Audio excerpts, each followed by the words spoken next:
आपका नहीं लोकसभा चुनाव तक ये इंडियन लाइन एक साथ रहेगा। नीतीश कुमार नाराज चल रहे हैं कांग्रेस से, ममता बनर्जी नाराज चल रही है कांग्रेस से, आम आदमी पार्टी को कांग्रेस में भी इतना विवाद चल रहा है, तो ये इतना सब कुछ चल रहा है इंडियन लाइन में, आप खुद ओवरऑल सिनेरियो को कैसे देखते हैं? साथ ऐसा है कि जब अलायंस पॉलिटिक्स जब करते हैं और तब अलायंस पॉलिसी में शुरू में एक्सेसिव डिमांड कई पॉलिटिकल पार्टीज रखते हैं, इंसिस्ट करते हैं, कभी पब्लिक स्टेटमेंट भी देते हैं।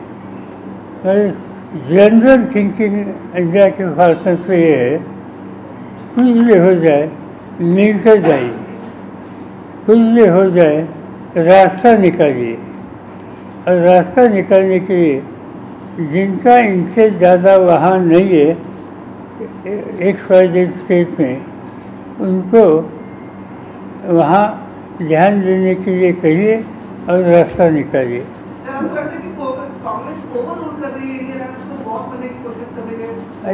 ऐसा लगता नहीं। कंपैरेटिवली एनडीए के पार्टनर आप देखने के बाद आज पार्लियामेंट में कांग्रेस की सीट ज़्यादा है, कांग्रेस ज़्यादा कॉन्टेस्ट कर सकती है। ऐसी स्थिति में कांग्रेस ने कुछ डिमांड की तो ऐसा इन्फ्लेशन हो सकता है जैसे आपने सवाल पूछा, मगर वो स्थिति नहीं। सर, आता रवींद्र वायकर आपले गटात नेते आहेत त्यांच्यावरती ईडीची रेड पडली आहे. काही दिवसांपूर्वी रोहित पवार यांच्या नात्यावरती पण ईडीची रेड पडली होती. अशा पद्धतीनं अजूनही ईडीची कारवाई सुरू आहे आणि सातत्यानं केंद्रीय तपास संस्था ज्या विरोधी पक्षाचे नेते आहेत त्यांच्यावरती साधी गोष्ट आहे की जोपर्यंत सरकार दिल्लीचं बदलत नाही तोपर्यंत हे होणार.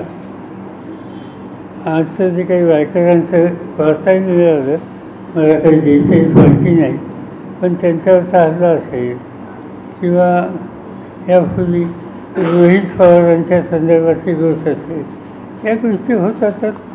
सत्ताधारी पक्षांनी विशेषतः आज ज्यांच्या हातामध्ये सत्ता आहे ते या बाबतीत त्यांचं लक्ष अधिक असतं. ईव्हीएम बद्दल पण सर लोकसभा निवडणुकीच्या पार्टीने काँग्रेस सातत्यानं आक्षेप निर्माण करते की ईव्हीएममुळे काही गोंधळ होऊ शकतो आणि त्यामुळेच लोकसभा निवडणूक सुद्धा बॅलेट करून घ्यावी अशा पद्धतीची डिमांड होती. तुम्ही कसं बघताय? असं की अशा प्रकारची मागणी ही इलेक्शन कमिशनच्या समोर आम्ही केली. आम्हा लोकांच्या वतीनं जयराम रमेश काँग्रेसचे नेते यांनी यासंबंधीचा प्रस्ताव इलेक्शन कमिशनकडे पाठवला.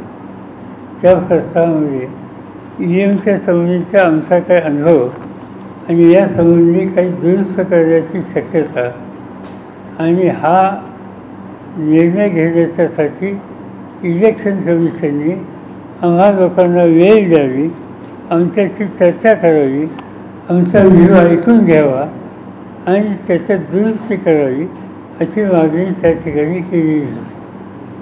पण इलेक्शन कमिशनने वेळ देणं, चर्चा करणं या दोन्ही गोष्टी मान्य केल्या नाहीत. इलेक्शन कमिशनने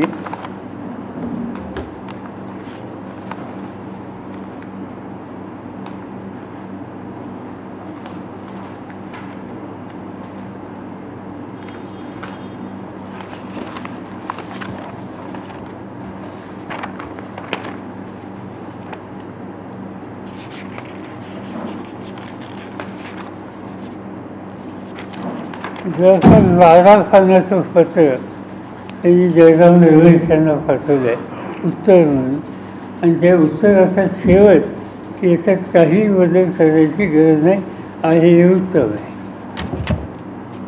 केवळ विरोधी पक्षातल्या नेत्यांनाच ईडीची नोटीस मिळते असं नाहीये किंवा चौकशी होतात असं नाहीये. भाऊसाहेब गवळींना देखील ईडीची नोटीस काही दिवसांपूर्वी आली, आज त्यांच्या पीएला देखील ईडीची नोटीस आलेली आहे. तरी सत्ताधारी पक्षात सहभागी झाल्यानंतर देखील अशा पद्धतीनं आता जे घटक पक्ष सहभागी झाले होते त्यांना देखील आता ईडी नोटीस पुण्याला एक एक एक एक एक एक हां शिंदे यांच्या शिवसेनेसोबत खासदार भारतामध्ये आलेले त्यांच्यावर सुद्धा आता कारवाई पुन्हा सुरू झाली आणि यापूर्वीही त्या विरोधी पक्षामध्ये असताना महाराष्ट्रात कारवाई होत होती, मात्र महायुतीत असतानाही कारवाई होती. त्यामुळे फक्त विरोधी पक्षावर कारवाई होती, सत्ताधारी घटक पक्षामध्ये कारवाई होती. याचा कसा विशेष